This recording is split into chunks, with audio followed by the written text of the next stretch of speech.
Salut tout le monde. Après la grève qui vient de se finir à la Société des alcools, celle qui vient de commencer chez MPI, il y a une autre grève qui plane sur la fonction publique au Manitoba. Bienvenue au Vidéojournal.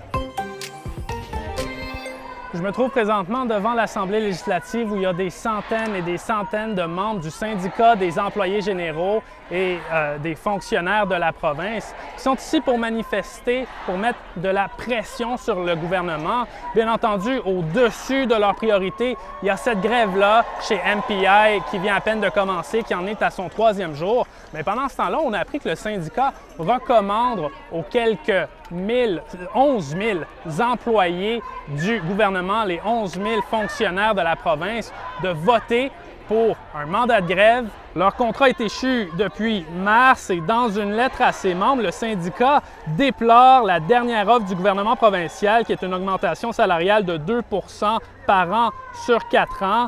L'organisation recommande de rejeter cette offre et de donner au syndicat un mandat de grève. Et si ça vous dit quelque chose, c'est que c'est pas mal ce qui s'est passé avec les deux autres grèves. Et le résultat, je vous laisse l'entendre. Les membres du syndicat demandent à Adair Stephenson de meilleurs salaires, mais à ça, la première ministre a répondu plus tôt lundi dans un message envoyé sur les médias sociaux. I'd like to say yes to everything, but sometimes the answer just has to be no. Elle ne croit pas que son gouvernement peut se permettre de répondre à toutes ces demandes du syndicat. Et on continue ça maintenant avec un peu d'actualité préélectorale parce que, oui, on est à 34 jours des élections provinciales du 3 octobre. Et il y a eu d'autres promesses aujourd'hui, en commençant par le Parti libéral qui a dévoilé son plan ce matin pour s'attaquer à la pénurie de personnel dans les garderies et mettre fin aux listes d'attente dans les garderies à 10 $ par jour. Dans son plan, Dougald Lamont promet, entre autres, d'augmenter les salaires et les avantages des éducateurs de la petite enfance.